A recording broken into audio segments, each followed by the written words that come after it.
नयनं मधुरं हसितं मधुरं हृदयं मधुरं गमनं मधुरं हृदयं मधुरं गमनं मधुरं मधुराधिपते अखिलं मधुरं मधुराधिपते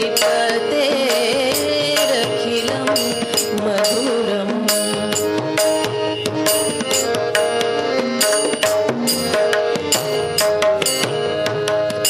वचनं मधुरं चरितं मधुरं वसनं मधुरं बलितं मधुरं चलितं मधुरं भ्रमितं मधुरं चलितं मधुरं भ्रमितं मधुरं मधुराधिपते अखिलं मधुरं मधुराधिपते अखिलं मधुरम्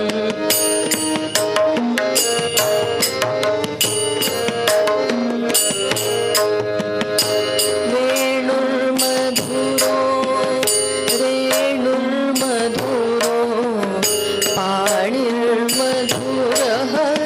पादौ मधुरौ नृत्यं मधुरं सख्यं मधुरं नृत्यं मधुरं सख्यं मधुरं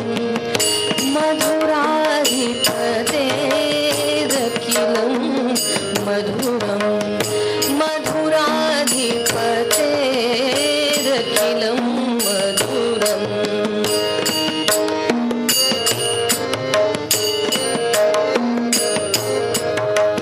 गीतं मधुरं पीतं मधुरं भूतं मधुरं सुप्तं मधुरं रूपं मधुरं तिलकं मधुरं रूपं मधुरं तिलकं मधुरं मधुराधिपतेरखिलं मधुरं मधुराधिपतेरखिलं मधुरम्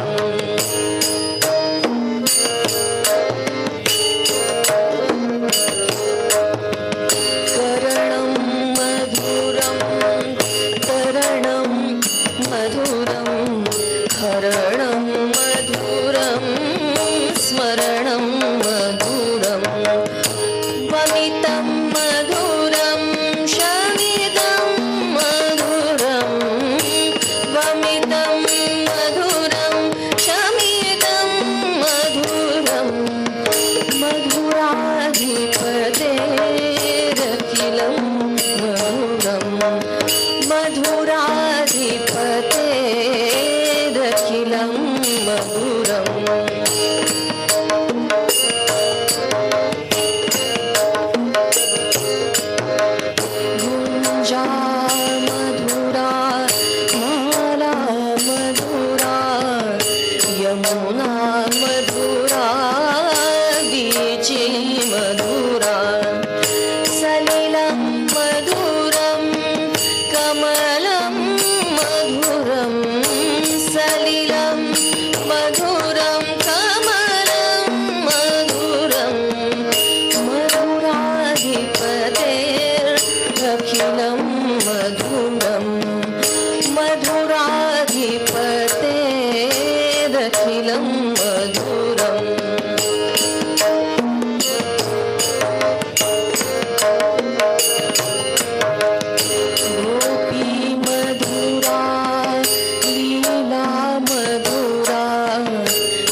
ललितं मधुरं ललितं मधुरं फलितं मधुरं मधुराधिपतेरखिलं मधुरं मधुराधिपतेरखिलं मधुरम् अधरं मधुरं वदनं मधुरं नयनं मधुरं हसि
नमः पार्वती पते हर हर महादेव। भारत माता की जय। श्री शुक महामुनि जी की जय। गोपाल कृष्ण भगवान की जय।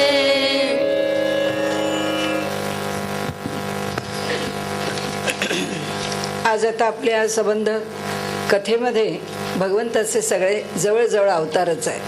प्रत्येक वेळी भगवंताचे जे भिन्न भिन्न अवतार घेतलेत त्या अवतारांच्याच सगळ्या कथा आहेत. आता सुरुवात आजच्या कथानकाला किंवा आजच्या कथेला जी होतीये तो गजेंद्र मोक्षाची कथा आहे. या ठिकाणी गजेंद्र मोक्षाच्या कथेला हा जो संवाद घेतला आहे तो साक्षात शुकाचार्य आणि राजा परीक्षित यांचाच आहे. आता शुकाचार्य परीक्षिताला म्हणतायत की हे परीक्षिता, या तुला सांगतो एक प्रसंग सांगतो. म्हणाले की भगवंतांच्या ठिकाणी आर्त भक्त जर आपल्या भक्तीनी जर उत्कटतेनी जर भगवंताला आळवत असेल तर कसा भगवंत क्षणात येतो आणि त्या ठिकाणी त्या भक्ताचं जे काही संकट आहे ते निवारण करतो. त्यांनी सांगितलं तुला प्रसंग ज्या ठिकाणी घडला आहे ते स्थान सांगतो की क्षीरसागराने वेढलेला असा त्रिकुट नावाचा एक प्रसिद्ध सुंदर श्रेष्ठ असा पर्वत आहे. तो 10,000 योजन उंच आहे. त्या पर्वताची लांबी रुंदी सर्व बाजूनी 10,000 एवढीच आहे. प्रचंड असा मोठा व्यापलेला पर्वत आहे. त्याच्यावर चांदी, लोखंड, सोनं अशा प्रकारची शिखरं आहेत आणि ह्या शिखरांच्यामुळे समुद्र, दिशा आणि आकाश या सगळ्यांच्या ठिकाणी एक तेज फाकलेलं आहे आणि म्हणून त्या ठिकाणी एक तेजस्विता भरून राहिलेली आहे. ते म्हणाले हा जो चित्रकूट पर्वत आहे त्या चित्रकूटाच्या दरीमध्ये महात्मा भगवान वरुणांचं एक उद्यान आहे आणि त्या उद्यानाला ऋतुमान असं नाव आहे आणि त्या ठिकाणी देवस्त्रिया त्याचबरोबर अप्सरा आदी तिथे मनोरंजना करता जेव्हा खाली उतरतात अशा रम्य स्थळाच्या ठिकाणी त्या क्रीडा करत असतात. त्यामध्ये असणारी जी सगळी वृक्ष वनस्पती आहेत, आपण आजपर्यंत हे सगळं महाकाव्यच असतं, त्यामुळे महाकाव्याची जी लक्षणं आहेत त्या लक्षणांनी नेहमीच हे मोठे ग्रंथ संपन्नच असतात. त्यामध्ये निसर्गांची वर्णनं येतात, त्यामध्ये वृक्षवेलींची वर्णनं येतात. त्या काळात असलेल्या परिस्थितीचा आपल्याला त्या सगळ्या वर्णनावरून वातावरणाचाही अंदाज येतो आणि त्यामुळे इथे त्यांनी एवढी वृक्षांची नावं दिली आहेत की त्यामध्ये किती प्रकारचे वृक्ष आहेत ते म्हणतात. मंदार, पारिजात, गुलाब, अशोक, चाफे, आम्रवृक्ष, फणस, चार, आंबाडा, सुपारी, नारळ, खजूर, महाळुंग, मोह, सागवान, ताड, तमाल, असणा, अर्जुन, रिठा, औदुंबर, पिंपरी, वड, पळस, चंदन, लिंब, कांचन, साल, देवदार, द्राक्ष, ऊस, केळी, जांभूळ, बोर, रुद्राक्ष, हरडा, आवळा, बेल, कवट, इडलिंबू, बिब्बा असे अनेक वृक्ष त्या ठिकाणी होते. म्हणजे किती वर्षांमधून आपल्याकडे ती मूळ परंपरा त्या वृक्षांची चालू आहे बघा. त्यातनं नवीन बीज, त्या बीजातून पुन्हा वृक्ष. आता त्याच उद्यानामध्ये एक मोठं सरोवर आहे.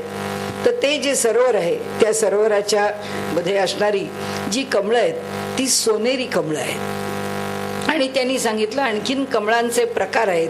ते प्रकार म्हणजे कुमुद हे एका प्रकारचं कमळ आहे, उत्पल हे एका प्रकारचं कमळ आहे, कल्हार आणि शतदल हे असे कमळांचे प्रकार आहेत. आपल्याकडे आपण उत्पल नंतर कुमुद आदी ऐकतो, पण कल्हार आणि शतदल कमल काही आपण पाहिलं नाही. 100 पाकळ्यांचं कमळ काही आपल्याला माहित नाही. आपण ब्रह्मकमळ आहे अशी कल्पना करू आणि पुढे जाऊ. म्हणाले त्यामध्ये ह्या कमळांच्या ज्या जाळ्या आहेत तयार झालेल्या त्या जाळ्यांच्या खाली इतकी कासवं विहार करतायत की त्यांच्या इकडून तिकडे होणाऱ्या ज्या हालचाली आहेत माशांच्या आणि कासवांच्या, त्यामुळे म्हणाले त्या कमळांची जी जाळी आहे त्याच्यावरती जी उत्फुल्ल झालेली कमळं आहेत ती सगळी अशी पाण्यावरती हेलकावे घेत आहेत आणि अत्यंत भिन्न भिन्न रंगांची ही कमळं त्या सरोवराची शोभा वाढवत आहेत. त्या सरोवराच्याच काठावरती त्या पर्वताच्या जंगलामध्येच त्या पर्वतांच्या समोर असणाऱ्या दरीमध्ये आणि इतरत्र विहार करणारा एक मोठा हत्ती आहे. आणि तो जो गजेंद्र आहे त्याचा मोठा कळप आहे. त्याच्या पुष्कळ स्त्रिया म्हणजे हत्तीणी आहेत, त्याची पुष्कळ पिलं आहेत. आणि असा एक मोठा त्या गजांच्या मधला एक असा मदोन्मत्त प्रबल असा, बलानी खूपच खूप विशेष असणारा आणि देहानी सुद्धा त्या सर्व हत्तींच्या मध्ये प्रचंड काय असलेला असा तो गजेंद्र जो आहे तो रोजच विहाराला जात असे. तसा एके दिवशी त्या काट्या कुट्यांनी भरलेल्या वाळू वेळू या सगळ्यांच्या मधून आपल्या मोठमोठ्या वृक्षांना तुडवत आपल्या पत्नी म्हणजे हत्तीणी, आपली पिलं या सगळ्यांना घेऊन तो निघालेला आहे. त्या पुन्हा पुष्कळ वर्णन आहे, आपण काही त्या वर्णनामध्ये काही आपण फार पडत नाही. त्या छोटी छोटी पिलं आहेत ती सगळी उन्हानी सुकतायत, कारण खूप लांबपर्यंत त्यांचा प्रवास चालू आहे. मोठे मोठे हत्तीणी सुद्धा त्या उन्हातून प्रवास करतायत. त्या लहान मुलांना जरा त्रास होतो आहे. ते छोटे छोटे हत्ती त्या उन्हाने अडचणीत आलेले आहेत, त्यांना श्रमल्यासारखं झालंय, तहान लागली आहे. म्हणाले त्या ठिकाणी वारा मात्र सबंध जंगलामध्ये त्या दऱ्यांमधनं ते वर येतात, तिकडे तिकडे फिरतात, विहार करतात, क्रीडा करतात. त्या सगळ्या काळामध्ये म्हणाले सगळ्या कमळांच्या परागांचं इकडे तिकडे विखुरलेपण असल्यामुळे एक मंद सुवास त्या सबंध वातावरणामध्ये भरून राहिलेला आहे. म्हणाले त्या सुगंधित झालेल्या अशा तळ्यामध्ये सुद्धा त्यातही परागकण पडून पडून त्या तळ्यात सुद्धा त्या पाण्याला त्या जलाला आपोआप सुगंध प्राप्त झालेला आहे. हा स्वतः तो गजेंद्र आहे, त्या गजांचा राजा आहे. त्यामुळे तो पहिल्यांदा त्या पाण्यामध्ये उतरल्यावर त्यांनी आपलं अंग सगळं त्या पाण्यामध्ये धुवून घेतलं. उत्तम प्रकाराने त्याला पाहिजे तेवढं शांत असं शीतल जलाचं पान केलं आणि नंतर पाण्यात दीर्घकाळपर्यंत डुंबला. कुटुंब वत्सल आहे त्यामुळे त्यांनी आपल्या लहान पिलांना जवळ बोलावलं. आपल्या सोंडेनी पाण्याचे फवारे त्या पिलांच्या अंगावरती मारले. त्या पिलांना न्हाऊ घातलं, त्या पिलांना उत्तम पाणी पाजवलं. आणि आता तो हा उन्मत्त जो गजेंद्र आहे तो त्याला कल्पना नाही की आपण ह्या आनंदामध्ये ह्या सर्वांच्या बरोबर क्रीडा करतो, तो पुढच्या क्षणी काय संकट येणार आहे. तर म्हणाले त्याच वेळी प्रारब्धामुळे एका बलाढ्य मगराने त्याला तो जो बाहेर येणार त्या जलातून त्या सरोवरातून तो त्यांनी त्याला आत खेचला, पकडला आणि योगायोगाने हा संकटामध्ये सापडला, मोठ्या संकटात सापडला. म्हणाले एक बलवान मगर ही जेव्हा येती आहे आपल्याला अशी पकडती आहे हे पाहतो आहे तोच तो घाबरला, पण ती इतक्या वेगाने आली की तिने त्याला पुष्कळ आतपर्यंत खेचून नेलं. आता गजेंद्राने आपली पूर्ण शक्ती लावली आणि त्या मगरीला खेचण्याचा प्रयत्न केला. त्या दोघांच्या मध्ये ही रस्सी खेच चालूच होती. एकदा गजेंद्र खेचत होता मगरीला आणि एकदा मगर खेचत होती गजेंद्राला. हे सातत्याने चालूच होतं आणि त्यामुळे म्हणाले कितीतरी काळ निघून गेला. या सर्व हत्तीणी, त्याच्या बरोबरचे असणारे त्याचे सुहृद हत्ती आणि हत्तीणी, त्याची सगळी पिलं आणि त्याच्याबरोबर असणारी इतर प्रजा हे सगळे सचिंत झाले, कारण अजूनही ह्या गजेंद्राची काही सुटका होत नाही. वर्णन तर भागवतकारांनी केलेला आहे, तो काळ बघितला तर मोठं कठीणच आहे. 1000 वर्ष ते दोघे झुंजत होते. मगर त्याला खेचत होती आणि गजेंद्र मगरीला खेचत होता. हे सगळं पाहून देव सुद्धा आश्चर्यचकित झाले. म्हणाले की देवांना सुद्धा असं वाटलं की काय होणार आहे आता याचा शेवट. वारंवार पाण्यात ओढला गेलाय त्याच्यामुळे त्याचं बळ कमी होत आहे, पण मगर पाण्यात राहू शकत असल्यामुळे ती मात्र तशीच बलवान आहे आणि ती सारखीच त्याच्याशी झुंजते आहे. जेव्हा शरीरातलं बल कमी झालं त्याचा आता बलाचा अभिमान संपला गजेंद्राचा आणि प्राणसंकटात सापडलो आहोत याची जाणीव झाली. आणि आपण हे प्राणसंकट आपल्यावर ओढवून तर नाही न घेतलं, कारण आपण असे असमर्थ असताना कशा करता जलात उतरून आपण क्रीडेला उद्युक्त झालो असा एक विचार त्याच्या मनामध्ये आला.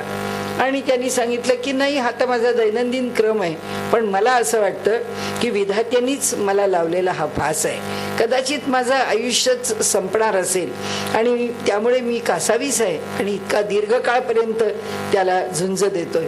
माझे एवढे बांधव हत्ती माझ्या बरोबर आहेत, पण हे सगळे कुणीच मला ह्या संकटातून सोडवू शकत नाहीयेत. तर त्या सर्व बिचाऱ्या हत्तीणी काय मला सोडवणार, ती बालकं काय मला सोडवणार. आता म्हणाले यांच्याकडून, या माझ्या बांधवांकडून किंवा ह्या माझ्या सगळ्या बरोबर असणाऱ्या माझ्या प्रियजनांकडून माझी सुटका होणं आता अवघड आहे. आता आपण भगवंताला शरण जावं. म्हणून त्या गजेंद्राने आपल्या मनामध्ये एक योजलं की भगवंताची स्तुती आता कशाने करावी. तर तो म्हणाला की पूर्वजन्मामध्ये मी जे ऐकलेलं आहे त्यातलं एक स्तोत्र माझ्या त्याचं स्मरण आहे. त्या माझ्या अंतःकरणामध्ये त्या स्तोत्राचं मी आता पुन्हा पुन्हा स्मरण करत राहावं. आणि म्हणून त्यांनी मनाला आपल्या हृदयामध्ये एकाग्र केलं आणि जे पूर्वजन्मात शिकलेलं स्तोत्र होतं त्या स्तोत्राने तो भगवंताची स्तुती करायला लागला.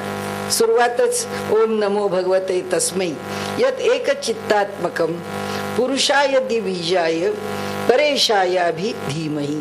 मी त्याला धारण करो, मी त्याचं स्मरण करो, मी त्याला प्रार्थना करो. कोण आहे? जो ह्या जगाचं मूळ कारण आहे, आमच्या हृदयामध्ये क्षेत्रज्ञ रूपाने वास करतो आहे आणि जो जगाचा एकमात्र स्वामी आहे असा हा जो परमात्मा, हे विश्वाला चैतन्य देणारा, तो ज्या विश्वरूपामध्ये विराट रूपामध्ये आहे त्या रूपामध्ये मी त्याचं स्मरण करो. जय सच्चिदानंद जानकी जीवन नारायण तव दासोहम. जय सच्चिदानंद जानकी जीवन नारायण तव दासोहम. जय सच्चिदानंद जानकी जीवन नारायण तव दासोहम. जय सच्चिदानंद जानकी जीवन नारायण तव दासोहम. जय सच्चिदानंद जानकी जीवन नारायण तव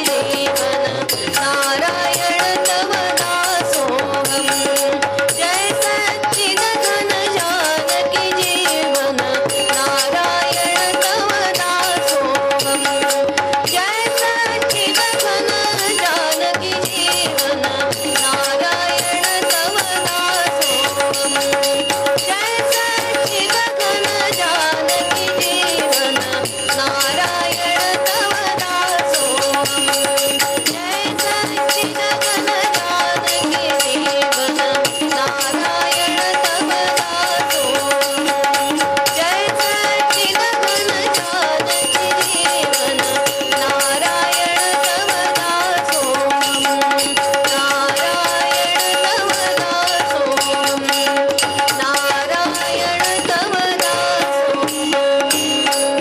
गोपाल कृष्ण भगवान की जय. तो हत्ती फार आर्ततेने भगवंताचं स्तोत्र म्हणतो, त्याची आळवणी करतो आणि म्हणतो, भगवंता आता मी काही जिवंत राहू इच्छित नाही, कारण हा जो हत्तीचा जन्म आहे तो आतून बाहेरून अज्ञानाने भरलेला आहे. म्हणाले सर्व अज्ञान हे माझ्या ठिकाणी झाकून राहिलेले, कधी बाहेर पडायचं, कधी मी त्या अज्ञानातून मुक्त व्हायचो.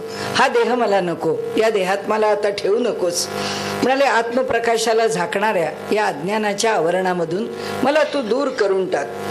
म्हणाले आवरण घालून कालानुक्रमाने मी पुष्कळ काळ इथे राहिलो आहे, या देहात राहिलो आहे, पण आता आपलं आपण नाहीसं होणं अवघड आहे. आता तू मला तुझ्या कृपेने नष्ट कर आणि हे केवळ अज्ञान आणि माझं हे जीवित तुझ्याच कृपेने नष्ट होणार आहे. शुक महामुनी म्हणतात, ह्या गजेंद्रांनी अशा प्रकारे भगवंताचं जे स्मरण केलं ते मुळी त्याच्या विशुद्ध रूपाचं केलं. ओम नमो भगवते वासुदेवाय ह्या भूमिकेतून व्यापक अशा विराट अशा विश्वरूप अशा भगवंताचं त्यांनी स्मरण केल्यानंतर म्हणाले बाकीच्या सर्व देवता वास्तविक पाहता त्या गजेंद्राची काळजी वाटून कळवळा येऊन त्या प्रत्येकाला वाटत होतं की आपण काहीतरी ह्या गजेंद्राला मदत करावी.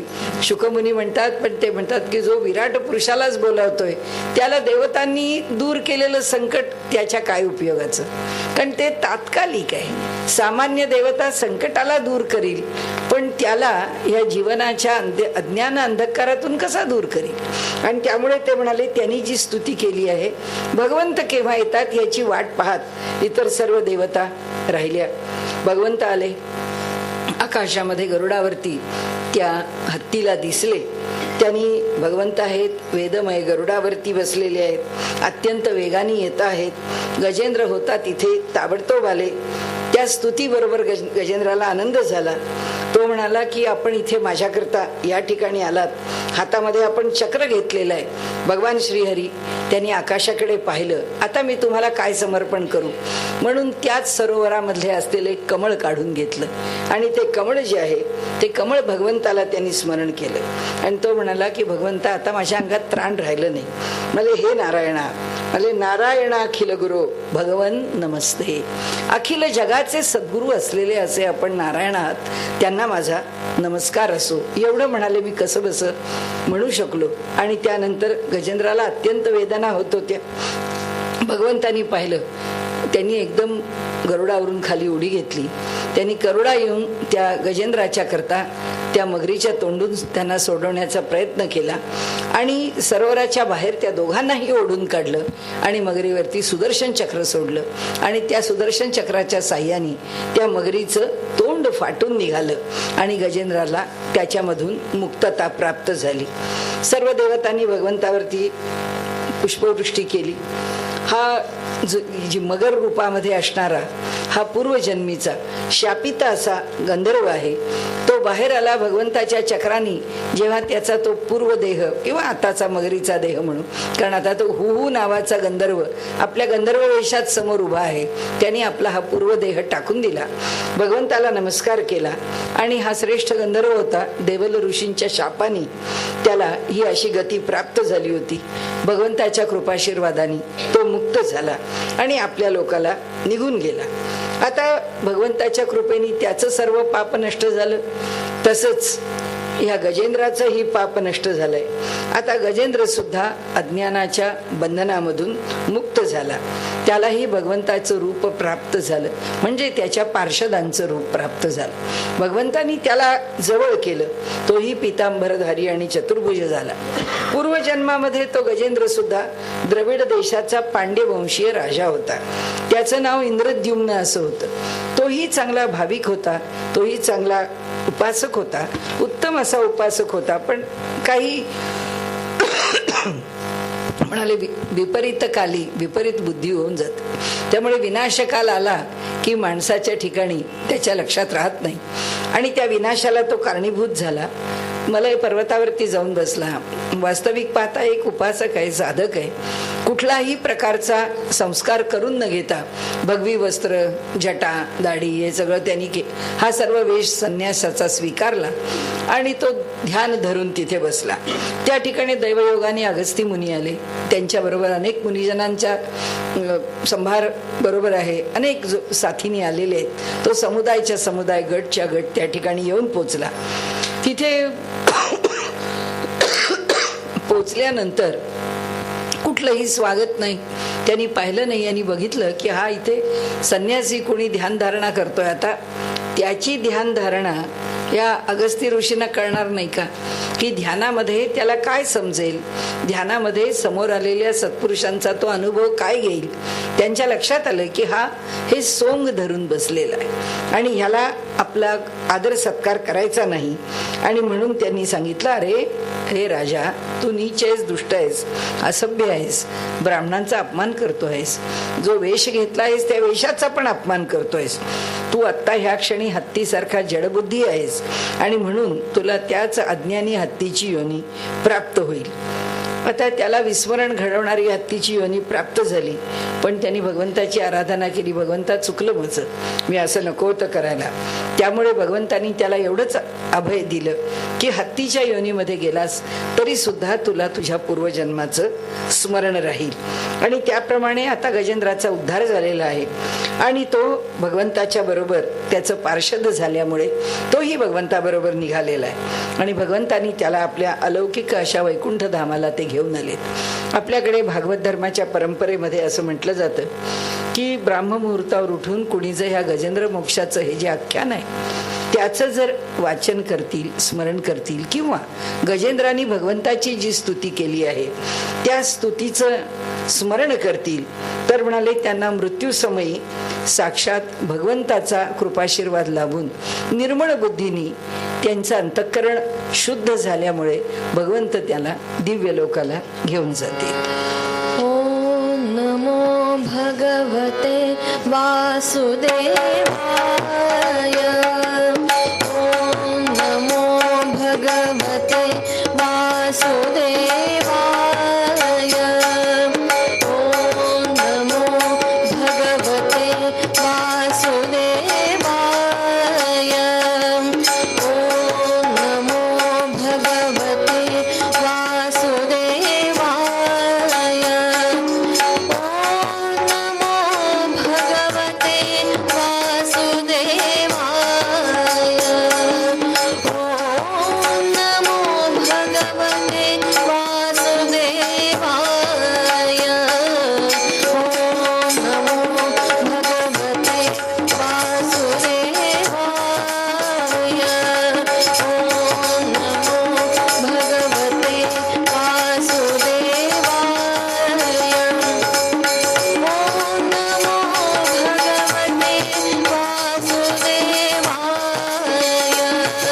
7 दिवसाच्या सप्ताहामध्ये सामान्यतः ज्या विषयांचा अंतर्भाव केला जावा त्याच्यामध्ये मनु आणि मन्वंतर ह्याचा उच्चार कथेमध्ये व्हावा म्हणून आपण 5 मिनिटामध्ये ह्या आमच्या कल्पामध्ये जे 14 मनु होऊन जातात. कालाची गणना करताना मन्वंतरावर कालाची गणना केली जाते.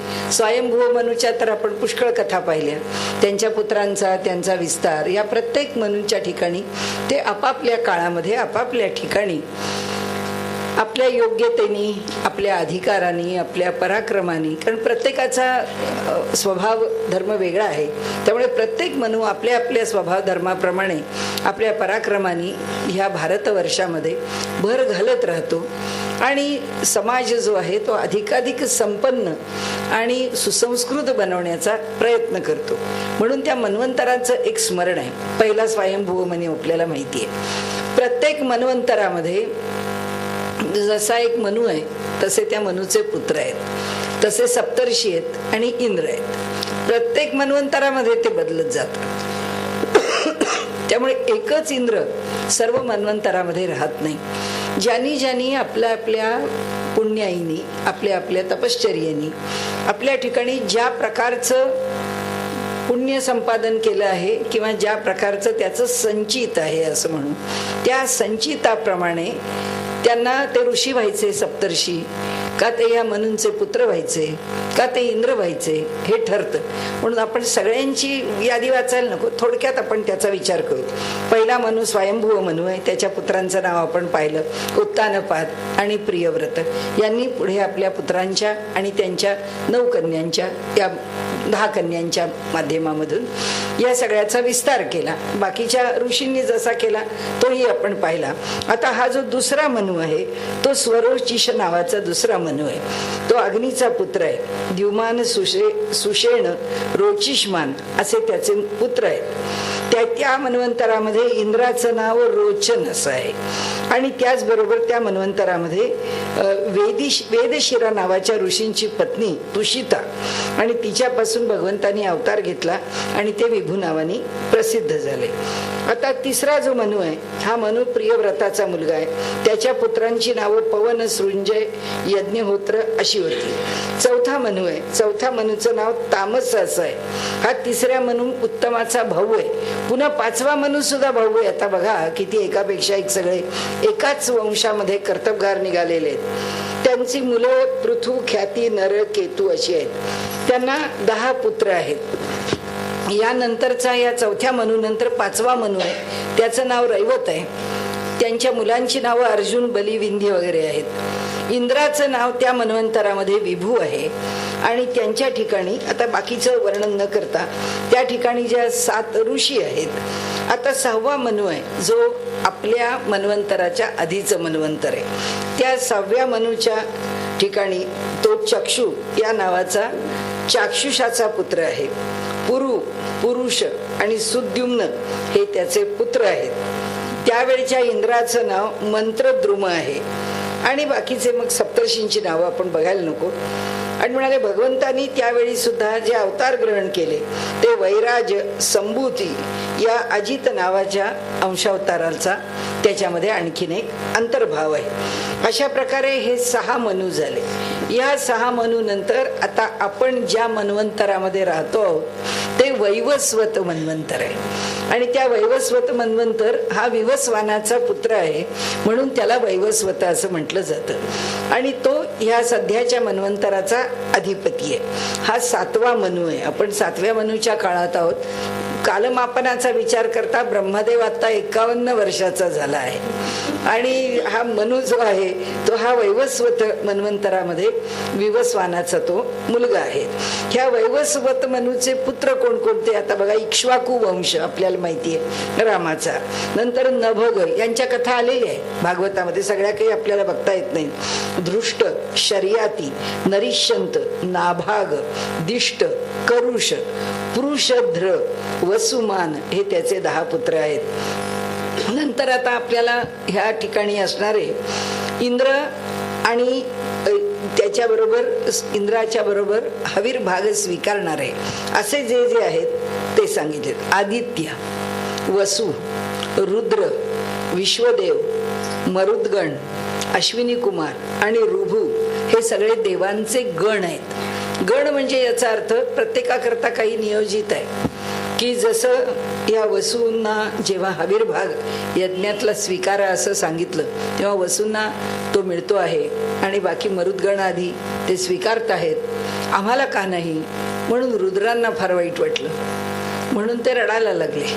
म्हणून जन्माला आले तेच मुळी या ब्रह्मदेवानी जेव्हा त्यांना जन्माला घातलं तेव्हाच ते रडत आले, म्हणून त्यांना रुद्र म्हटलेलं आहे, की रडत जन्माला आले म्हणून रुद्र आहेत. मग ते म्हणाले की अहो आम्हाला तुम्ही पहिल्यांदा जन्माला घातलं तर आम्हाला का नाही हा वीरभाग घ्यायला दिलात, आम्हाला का नाही त्याच्यामध्ये सहभागी केलं?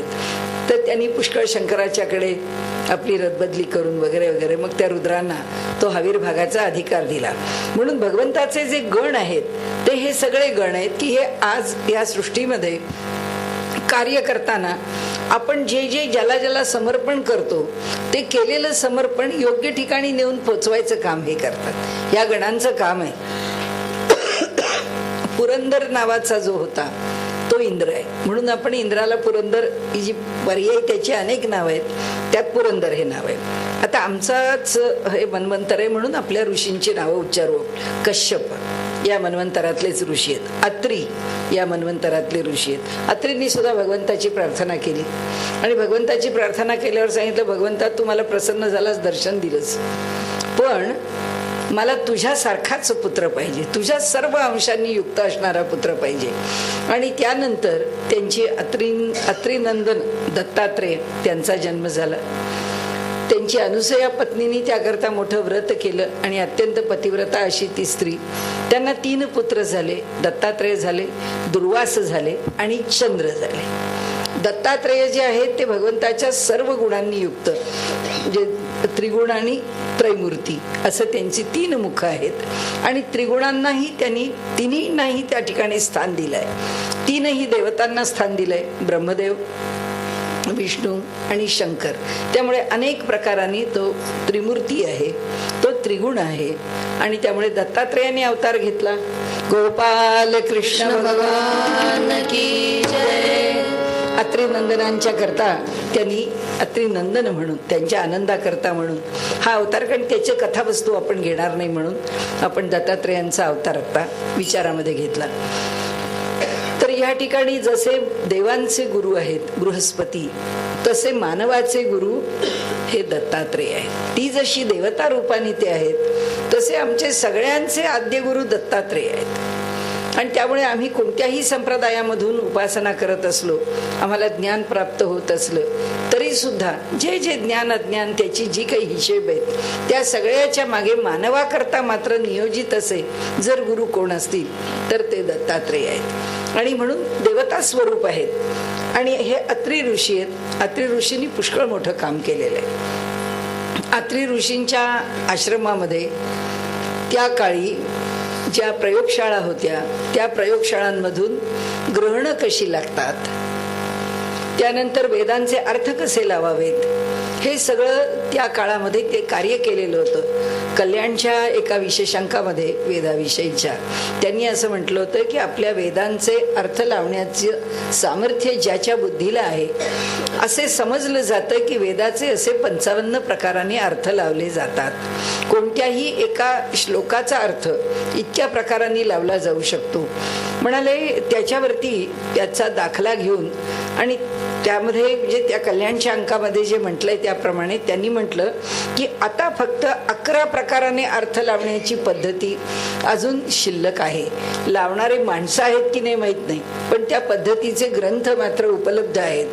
आणि आपल्या पुण्याच्या डेक्कन कॉलेजचे जे गोस्वामी म्हणून आहेत त्या गोस्वामीजींनी त्यांच्या पुस्तकामध्ये ह्याची चर्चा केली आहे. आणि त्यात त्यांनी म्हटलंय की ग्रहणं कशी लागतात हे ज्या श्लोकामध्ये याचा विस्तार केला आहे त्याच श्लोकाचा अर्थ वेगळ्या प्रकारे लावला की गायत्री मंत्राचा कशी साधना उपासना करावी किंवा कसा जप करावा याचं विधिविधान त्याच श्लोकात मिळतं. म्हणजे एका ठिकाणी वैज्ञानिक अर्थ मिळतो, त्या श्लोकाचा दुसरा अर्थ गायत्री मंत्र कसा म्हणावा, अशा प्रकारे अत्रींनी एक फार मोठं संशोधन या मन्वंतरामध्ये केलेलं आहे. वसिष्ठ आहेत, आपल्याला माहिती आहे, साक्षात रामालाच उपदेश केलाय.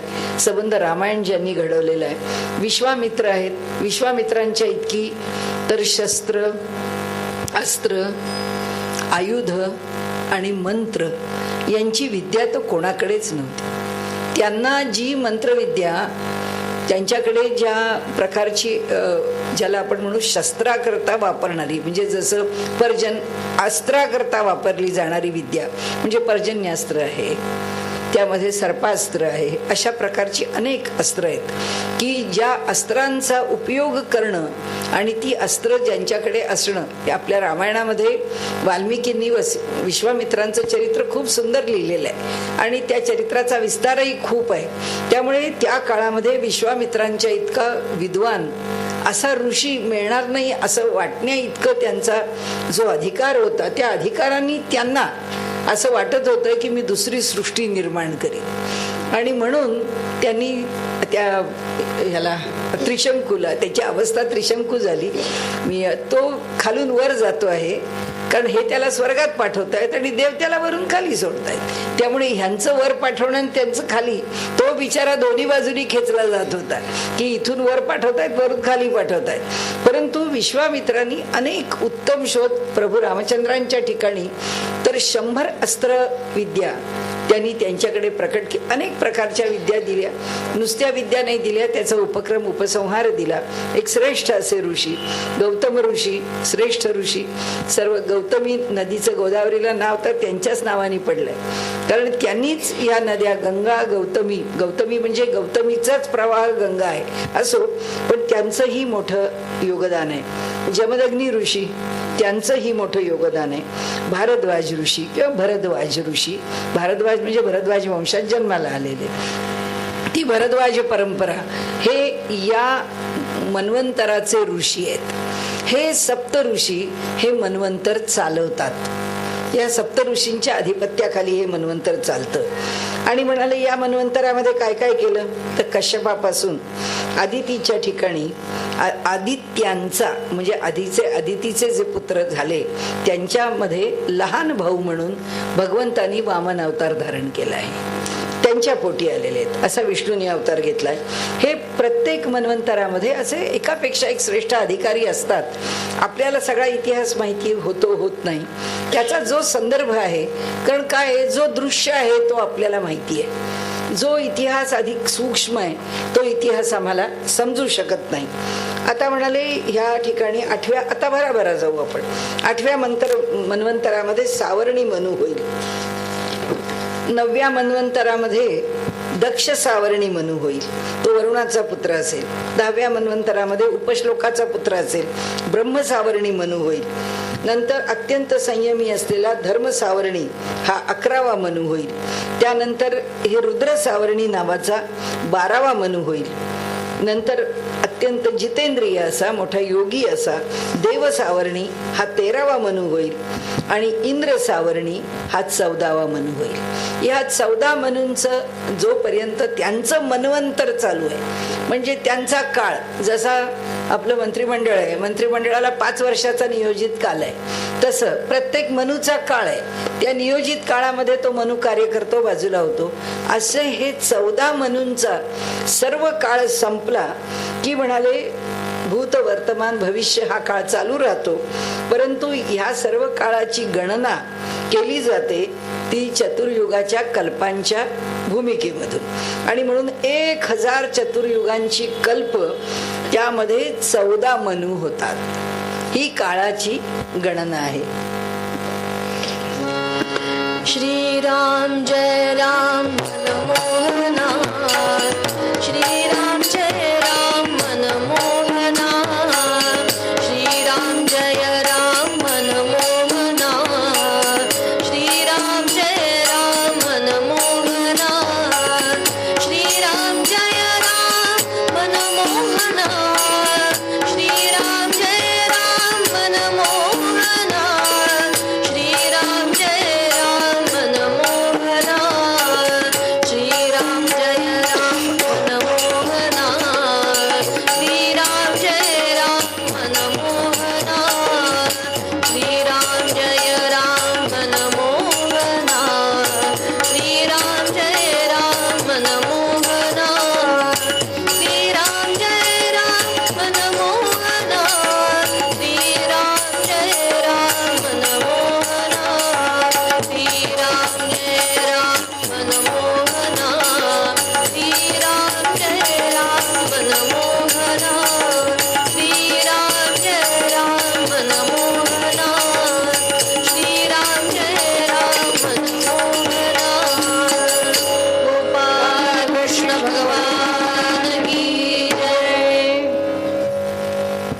देव आणि दैत्य यांच्यामध्ये नेहमीच संग्राम चालू, की कधी दैत्य जिंकतात, कधी देव जिंकतात, कधी दैत्य जिंकतात. प्रत्येक वेळी देवांना काही क्लुप्त्या योजाव्या लागतात, तर काही वेळा दैत्यांना क्लुप्त्या योजाव्या लागतात. आणि त्या सर्वांच्या माध्यमामधून कुणी न कुणीतरी, कधी तिकडून शुक्राचार्य आहेत, कधी इकडून भगवंत आहेत, तर कधी इकडून कुठले कुठले ऋषी आहेत, तर काही इतर देवता किंवा ऋषी आहेत. अशा कुणाच्या न कुणाच्या तरी साह्याने प्रत्येक जण आपला मार्ग काढत राहतो आणि एकमेकांच्यावरती कुरघोडी करतो. खूप दिवसांनंतर खूप काल लोटलेला आहे आणि शुक्राचार्य आता राजा परीक्षिताला सांगतायत. पुन्हा हा संवाद त्या दोघांच्या मधलाच आहे. ते म्हणाले, भगवान ब्रह्मदेव आणि भगवान शंकर हे दोघं जण देवतांच्या सहित भगवंताच्या दर्शनाकरता म्हणून गेले. त्यांना वाटलं दीर्घकालामध्ये भगवंताचं दर्शन झालं नाही, आणि ब्रह्मदेवानी भगवंताची खूप अंतःकरणापासून अत्यंत सुंदर अशी स्तुती केली. आणि ती स्तुती झाल्यानंतर ब्रह्मदेवांना आश्चर्य वाटलं, भगवान शंकरांना आश्चर्य वाटलं. त्यांना असं वाटलं की ह्यावेळी भगवंताचं आमच्या हृदयात प्राकट्य नाही आहे, किंवा आम्हाला आकाशवाणीने भगवंतानी आपलं मनोगत सांगितलं नाहीये. तर उलट ह्यावेळी भगवंतानी साक्षात आपलं सगुण रूप प्रकट केलंय. एवढ्या तेजासहित अनंत कोटी सूर्यांचं तेज ज्याच्या ठिकाणी सामावलंय असं म्हटलं तरी फिकं आहे. एवढं तेज त्या ठिकाणी म्हणाले प्रकट झालं. आणि त्या ठिकाणी त्यांनी असं म्हटलं की भगवंता, तू आमच्यावर खूप प्रसन्न झालास, तू अशा प्रकारे आम्हाला हे सगुण म्हणाले दर्शन दिलंस, त्याचा आम्हाला मोठा आनंद झाला. म्हणाले, आम्ही सगळे, मी स्वतः ब्रह्मदेव म्हणतात, शंकर आणि बाकीचे प्रजापती, ऋषी, दक्ष असे सगळेजण तुझ्यापाशी येतो, तुला भेटतो. वास्तविक आमचं स्वरूप कसं आहे? अग्नीपासून उत्पन्न झालेल्या ठिणग्यांसारखं. तू धगधगणारा अग्नीचा कोळसा किंवा मोठं लाकूड, काय म्हणाल ते, अधिक कोळसा म्हणणं जास्त योग्य, कारण लाकूड सुद्धा पेटलं की पुन्हा ते कोळशाचंच रूप धारण करतं.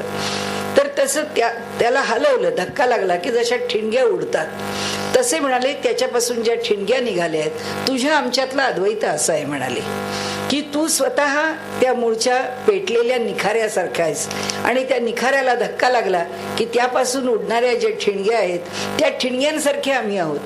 कोणताही जीव तुझ्यापासून भिन्न नाही, तो तुझ्याशी अभिन्न आहे.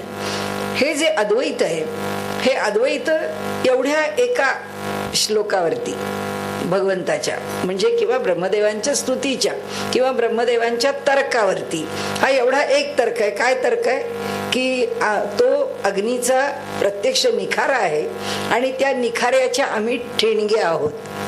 याच्यावरती वल्लभाचार्यांचं शुद्ध अद्वैत उभं आहे. एका सूत्रावरती, एका तर्कावरती ते अद्वैत कसं उभं आहे? कारण शंकराचार्यांच्या अद्वैतामध्ये मायावाद आहे. वल्लभाचार्य म्हणतात त्यांचं केवल अद्वैत आहे. आम्हाला हे केवल बिवल माहित नाही, कारण देवाला म्हणाले हे मायेशी जोडतात. देव कशाला मायेशी जोडला जाईल? देवाला मायेशी जोडून अशुद्ध शबल का करता? आमच्या देवाला अशुद्ध व्हायचं काम नाही, कारण म्हणाले असं आहे, आमचा देव अग्नीचा निखार आहे, तर आम्ही ठिणगी आहे. ठिणगी पडायला मध्ये काहीच लागत नाही. त्यामुळे ही सृष्टी निर्माण व्हायला, ही सृष्टी जर त्याची ठिणगी आहे, तर ही सृष्टी निर्माण व्हायला माया कशाला पाहिजे? आणि त्यामुळे त्यांच्या विचारांचं सूत्र भागवतातून त्यांनी जे घेतलंय त्याचा इथे उच्चार आहे, म्हणून आपण त्यांचं स्मरण केलं. ते म्हणाले, आम्ही भगवंता तुला भेटायला आलेलो आहोत, आम्ही तुझ्या जवळ आलो, हात जोडून स्तुती करतो.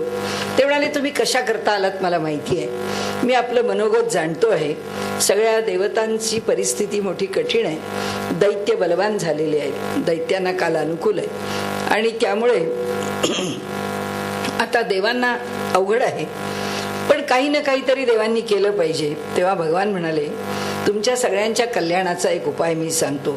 यावेळी असुरांच्या वरती काळाची कृपा आहे, म्हणून तुमच्या उन्नतीचा काळ येईपर्यंत तुम्ही दैत्य आणि दानवाकडे जाऊन तुम्हाला जर काही करायचंच असेल तर समेट करा, त्यांच्याशी शत्रुत्व धरण्याचा प्रयत्न करू नका.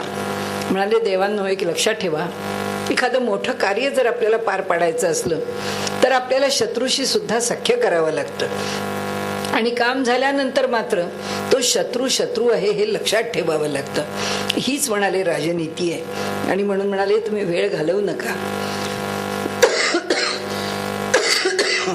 समुद्रामध्ये अमृत आहे, त्या अमृताचं मंथन करा, कारण समुद्राचं मंथन केल्याशिवाय ते अमृत तुम्हाला प्राप्त होणार नाही. आणि म्हणून तुम्हाला मी उपाय सांगतो की समुद्रातलं अमृत जर तुम्हाला मिळालं मंथून, तर म्हणाले त्या अमृताने तो प्यायल्यामुळे प्राणी अमर होतो. देवतांना जर अमरत्व प्राप्त झालं तर देवतांची संख्या कमी होत जाते आहे, देवता अडचणीत येत आहेत असं होणार नाही. आणि म्हणून म्हणाले एक करा, क्षीरसागरामध्ये आधी सर्व प्रकारचं गवत टाका, वेली टाका, औषधी वनस्पती टाका, त्याच्यानंतर मंदराचलाची रवी करा आणि वासुकी नागाची दोरी करा आणि समुद्राचं मंथन करा. आळस टाकून द्या, देवानं उपदेश केलाय भगवंतानी की तुम्हाला पुष्कळ सगळी ऐश्वर्य रेल चेल आहे म्हणून तुम्ही थोडे आळशी झालेले आहात. भगवंतानी म्हटलंय आळस टाकून द्या आणि म्हणाले माझ्या साह्याने समुद्राचं मंथन करा. तर दैत्यही श्रम करतील आणि फळ मात्र तुम्हाला मिळेल. म्हणाले ते मी आपल्याकरता नक्की करीन. म्हणाले असुरांचं सगळं म्हणणं मान्य करा, ते जे म्हणतील तसं ऐका.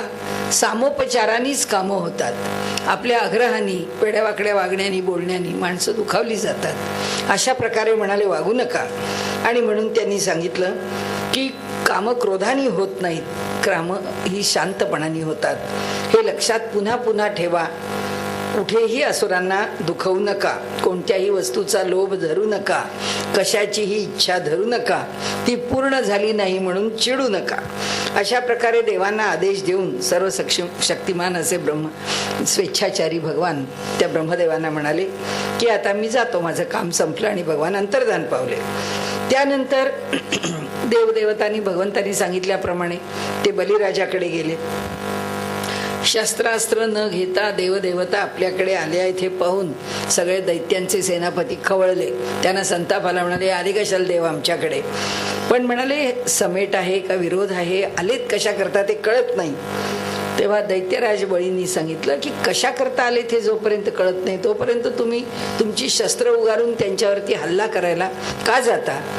बळींनी 3 लोक जिंकलेले होते, सगळी संपत्ती त्याची होती, तो सार्वभौम सम्राट होता. त्या सिंहासनावरती जिथे तो बसलेला आहे हा सर्व अधिकार वास्तविक पाहता देवांचा, पण तो अधिकार सुटलेला आहे आणि त्या ठिकाणी आता बलीचं राज्य चालू आहे. म्हणाले बुद्धिमान इंद्रानी स्वतः भगवंतानी आपल्याला जे शिकवलं आहे ते बरोबर मधुर शब्दात सामोपचाराने बोलायला सुरुवात केली. म्हणाले दैत्यांनी दैत्यराजांना आपल्या मनोगत सांगितलं हे काय करायचंय, समुद्र मंथन करावं वगैरे वगैरे. तिथे बसलेले 100 अरिष्ट नेमी आणि त्रिपुर निवासी असुर राजांना सुद्धा ही गोष्ट आवडली. त्या सगळ्यांनी सांगितलं ठीक आहे, आम्हाला हे मान्य आहे. त्यामुळे देवांनी आणि दानवांनी आपापसात समझोता केला, मैत्री केली आणि म्हणाले ते सगळे मिळून अमृत मंथनासाठी तयारीला लागले. जशा निवडणुका आल्या की आपण पाहतो की पक्षोपपक्ष लगेच एकमेकांच्या हातात हात घालून कार्य करायला सुरुवात करतात. तर म्हणाले इथे आपली ताकद लावून आपल्याला मंदाराचल उखडायचं आहे. हो म्हणाले. सगळेजण निघाले. सगळ्यांनी मिळून मंदाराचल उखडला. आरडाओरडा, कारण आपण म्हणतो एक टाकी सुद्धा, आता तर सगळं सोपं झालं प्लास्टिक आल्यामुळे, पण पूर्वी त्या टाक्या चढवायचं एक काम असे, जडच्या जड टाक्या त्या बिल्डिंगवर चढवायच्या. लोक तेवढ्या आरडाओरडा ते चढून वर नेणं. म्हणाले यांचा जोर जोरात आरडाओरडा चालू झाला.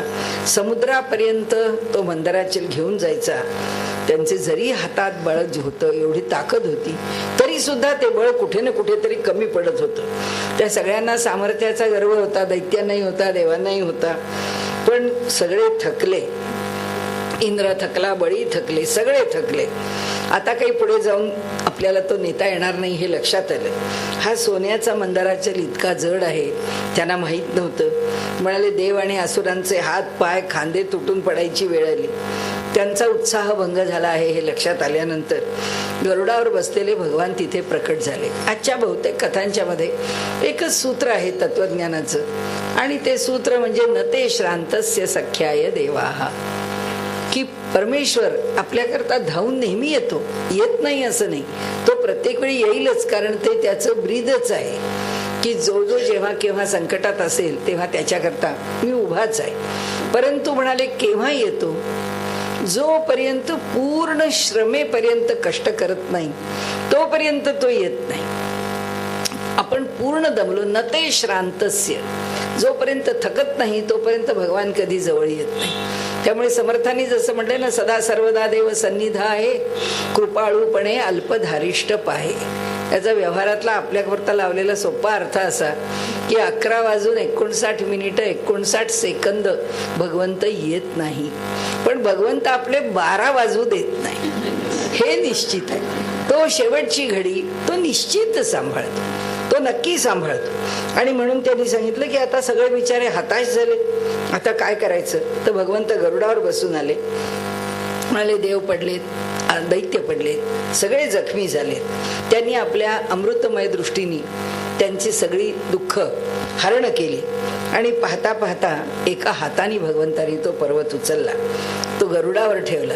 आता भगवंताचे जे गुण आहेत अनेक, आपण जी दशलक्षणं भागवताची पाहिली त्यातला स्थिती हा गुण आहे की हा स्थान ही इतकी मोठी गोष्ट आहे भगवंताच्या लक्षणांमध्ये, त्याच्या चरित्राच्या किंवा लीलांच्या लक्षणांमध्ये, की आपल्याला समजतच नाही की भगवंताच्याकडे काय काय प्रकारचं सामर्थ्य असू शकतं, किती प्रकाराने ते प्रकट होऊ शकतं. आणि त्यामुळे आपण जेव्हा कथा ऐकतो तेव्हा कथेच्या जागा ऐकतो, पण आपण जर एकटे बसून ती कथा ऐकायला लागलो तर आपल्याला एक एक स्थान चिंतनाचं आहे की भगवंताच्या या रूपाचं चिंतन करावं की कसा मग त्यांनी पर्वत उचलला असेल. उचलला ही त्याची लीला आहे, माहिती आहे आम्हाला की लोकवत्तू लीला कैवल्यम, भगवंत ह्या सगळ्या गोष्टी घडवून आणतो, हे लीलया घडवून आणतो हे माहिती आहे.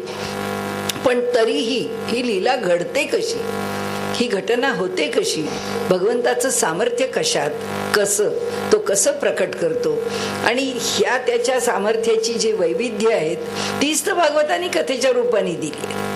म्हणजे भगवंताला उपनिषदांनी एकेका शब्दामध्ये वर्णन करावं आणि भगवंतानी त्याचं प्रॅक्टिकल दाखवावं, प्रत्यक्ष प्रयोग करून दाखवावं, हे असं भागवताचं स्वरूप आहे.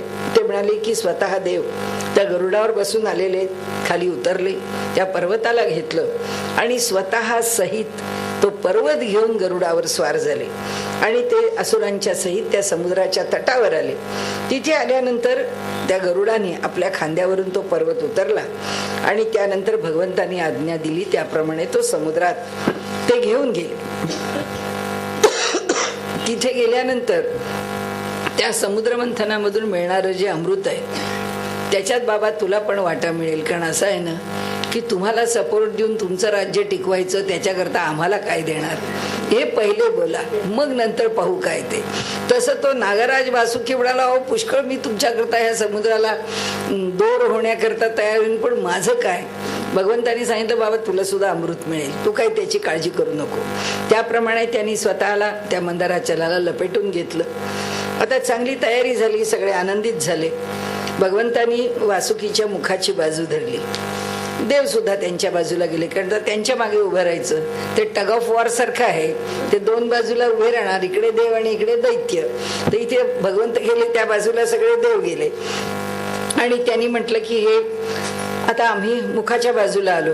हे भगवंताचं कृत्य पाहिलं आणि जे दैत्य सेनापती आहेत त्यांना काही ते पसंत पडलं नाही. ते म्हणाले हे बघा, म्हणाले या नागाचं शेपूट हे अंग जरा निकृष्टच आहे, अपवित्र आहे. मग म्हणाले आम्हाला शेपूट पकडायला जाणार आणि तुम्ही त्याचं मुख पकडणार. ते बाजूला जाऊन उभे राहिले. म्हणाले अहो तुम्हाला देतो काय पाहिजे ते, पण आता राज्य चालू द्या. दरवेळी रुसवा रुसवी फुगवा फुगवी आता पुरे करा. म्हणाले चाललंय ते राज्य पुढे जाणं, पण असं आहे की शिव फार आधीपासून जन्माला आलेले, ह्या सृष्टीचे मूळ आहे भगवान शिव. त्यामुळे शिवाची सेना केव्हाही अशीच वागणार, कारण तो इतका दीर्घ कालापासूनचा अनुभव, या दैत्यांचा अनुभव आहे ना, तो अनुभव काही फार पुढे बदलत नाही. म्हणाले आता हे दैत्य रुसून बाजूला जाऊन बसले. आता भगवंत हसले आणि भगवंतांनी सांगितलं या, कारण भगवंताला माहित होतं की शेपटीची बाजू सुखाची आहे, मुखाची बाजू सुखाची नाही आहे, पण ती आपण घेतली म्हणजे ती यांना पाहिजे.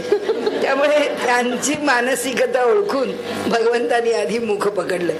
म्हणाले सापाच्या या मुखाच्या बाजूला उभे राहून या दैत्याने सांगितलं आम्ही सुद्धा मोठी मोठी कामं केली आहेत, आम्हाला माहिती आहे, आम्हाला उगाच तुम्ही अशी उपेक्षा करू नका आमची.